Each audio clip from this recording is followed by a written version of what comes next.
guys, welcome to the Upside Breakdown, where we are going to be discussing the final of season 4, volume 1.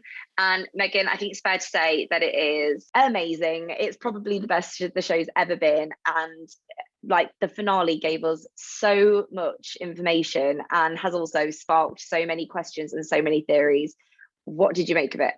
The finale was literally the most stressful episode I've ever watched. I'm so worried about Steve, I'm worried about Eleven. I just, honestly, the next few episodes in volume 2 are going to be very stressful. I can tell already. I'm going to be sat there the whole time with my hands on my face. The fact that they're just making us wait basically one more month for 2 massive episodes that's going to hopefully resolve things, but there's a season 5 that's going to be the end of this series, so it could even be a setup for the last season. I just think it's going to be the episodes are going to be amazing. Well, let's start with talking about Hopper, shall we, in Russia. So I mean, I think it was a really nice, they didn't drag it out too much, which I think is good, because I think I would have been a bit annoyed if it was another escape attempt going wrong or whatever. But basically we know that somehow, for some reason, in Russia there is a Demogorgon. The Russians have it. They're using prisoners to test it. Why is it there? I mean, this is Hopper's question, but what's it doing there?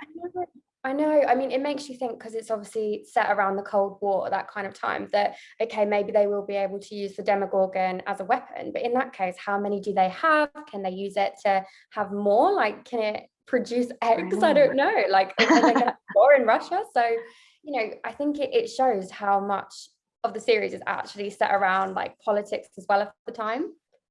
Absolutely, yeah. And it's a good reminder, isn't it? Because I think whilst that's been happening, and season 3 was a lot of the Russians have infiltrated America, they're checking out the Upside Down.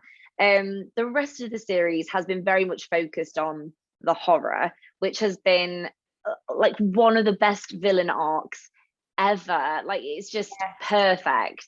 The revelation about who Vecna is and why he's in the Upside Down, and it's sort of answered some questions about the Upside Down as well, which you were pointing out earlier, which I didn't even consider, about how El might have even created the Upside Down. So yeah, so give us your theories, Megan.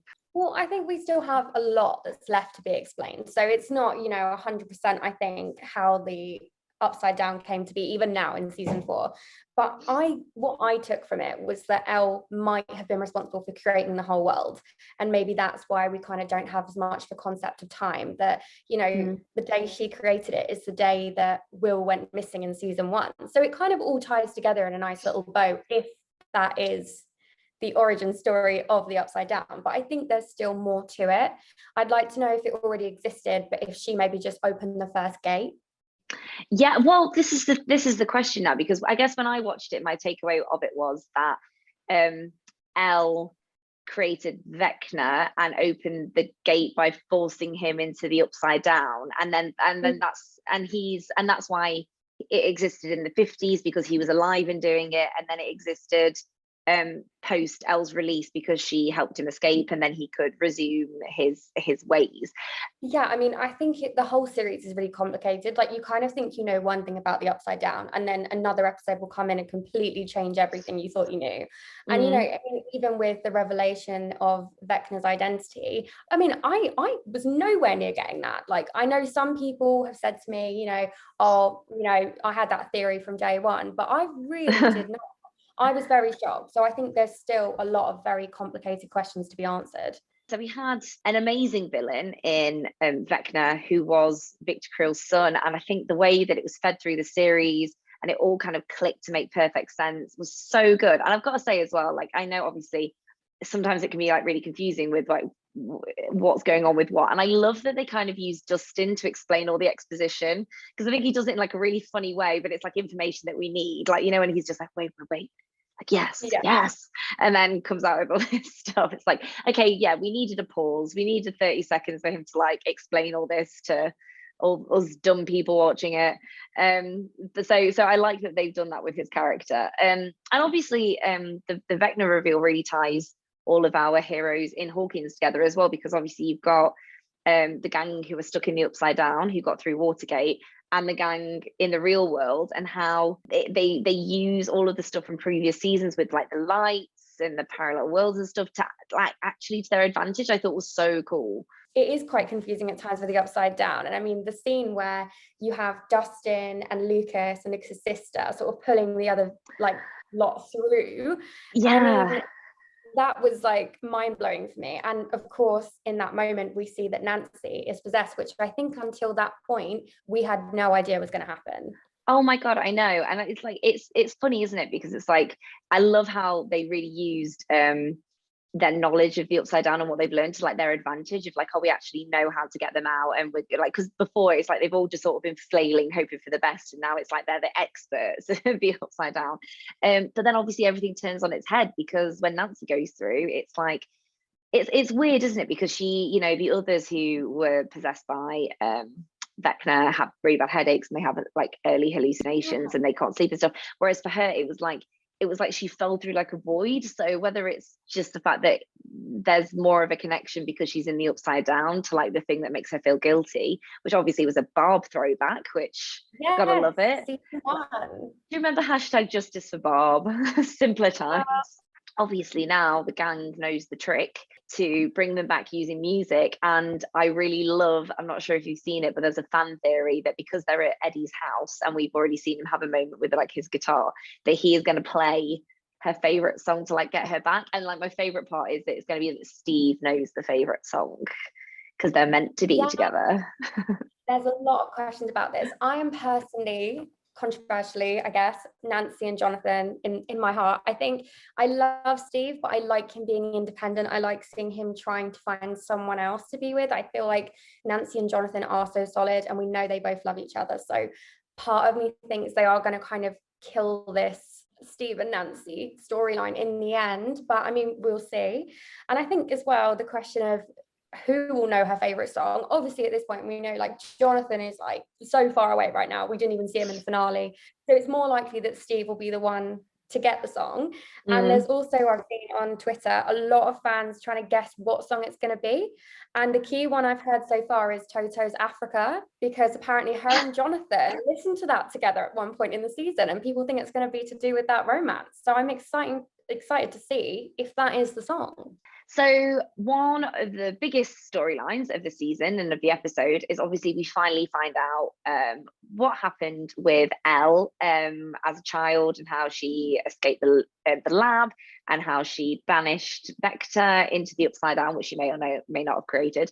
But like, what did you make of it? Because I guess there's a hint that her powers might have come back. Yeah, it's interesting actually, because when I watched the scene, I had no question about it. In my head, Elle had her powers back. Like we saw the machine that she went crazy. I'm pretty sure some of the lights blew. So in my head, I was like, that's it. Elle's got her powers back. And in volume 2, we'll see her finally use them again.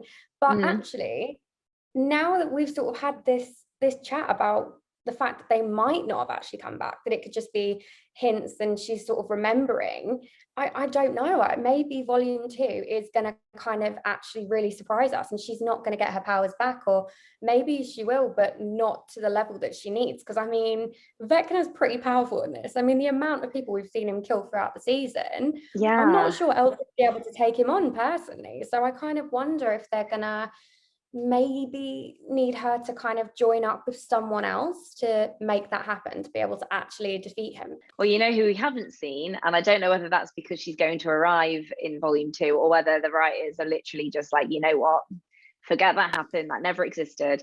And a lot of people have been talking about this online, is that Elle's sister, number 8, it just is nowhere to be seen in the flashbacks or anything. And then in season 2, I believe it was, it's the flashbacks that they sort of had each other's backs in the lab.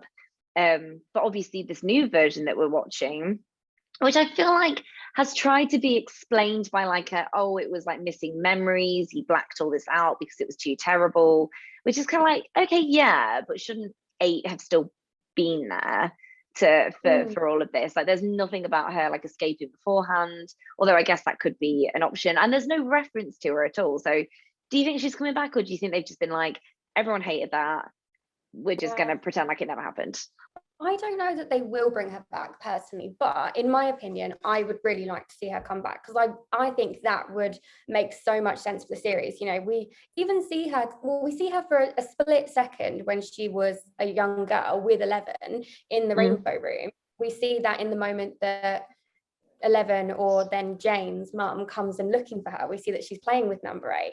So, you know, it does make you think, okay, so she was there on the day when, you know, 11 sends Vecna or number 1 to the Upside Down. Yeah, so true. Kind of begs the question of, so did she just escape then, and then that was the end of it, and that's how we come to meet her in season 2? Or, you know, are we just going to kind of forget about her, and it's like, yeah, she escaped and that's it? Like, she's not going to help 11 destroy number 1. Maybe 11's got to go at, like, on her own. I think we talked about this in our previous video as well, that part of Elle's struggle this season has been that she doesn't have her powers and she doesn't know who she is without them. So I think it's quite interesting, the idea of her getting her powers back, because she can't quite fit in without them, but then she is who she is with them. And I kind of got the impression that ultimately she didn't need them to be liked and loved by her friends and family and so on. Yeah. Which kind of undercuts it if she does get her powers back. But then at the same time, I do actually kind of want her to get her powers back. But I do kind of have a theory that if she doesn't get them back, all it's going to take is Mike finally saying, I love you. And then I think she's actually going to feel like she doesn't need them anyway. I feel like that's what she's waiting for. She wants Mike to say it. Speaking of theories for season 4, volume 2, earlier on we were saying that we both think someone is going to die. Like I think it's going to be too polished otherwise. Like, we've got a whole extra season coming to us. Who do you think is we're going to see killed off in the next 2 episodes? I really don't want to say it, because I would love for him to make it out alive, but I do think that Steve might potentially be a bit of a goner, you know, like when Don't say it. Oh, I know when he went in the Upside Down, he took such a hit, you know, and he literally says that, you know, they pretty much took a chunk out of him, those like upside down creatures, whatever they were. So I mean, I kind of worry that as it goes on, like, is there a cure for that? Is there going to be consequences? I mean, I know Robin kind of jokes that she worries it might be rabies, but you just think, you don't know what kind of things are going around the Upside Down. What if Steve kind of succumbs to that wound, and if that happens, well, then Nancy and Jonathan are going to go into the sunset, you know? Oh no, I think my prediction is also quite bad. I don't think people will be very happy, but I do think that Eddie is going to die in the next volume. No way, man, no way. I know, because I think there's lesser stakes than Steve, because obviously he's like was very well received and we all really like him and everything, but he's likable, but he's expendable. And like, you know, there's core members of the Stranger Things cast who cannot leave, like Mike, no, Justin, Lucas, no, not Dustin. Like, and I think Steve's up there with them. Yeah, definitely not Justin. Whereas Eddie can go. I think it'd be just the perfect time for everyone to be like heartbroken. And you know, I think as well, like, it wasn't massively drawn on in the finale, but Jason has rallied an angry mob. The whole of Hawkins is looking for him as some sort of demonic cult leader. Like cult leader, yeah. So I have this horrible theory that it's like they're all going to like save the day and it's all going to be amazing, they're all going to be celebrating or whatever, and then there's just like a gunshot and it's Eddie and someone's taking it upon themselves to be a vigilante at him, and it will just be like a human thing. Yeah, I mean, to be honest, I completely agree with you. I think you're right. I'm not sure we're going to see Eddie make it to season 5. I guess we will have to wait for volume 2 in July to find out what happens. Thank you so much for joining us for our chat. Please leave your comments below. We love reading them. And don't forget to join us as we discuss volume 2 very soon. Bye.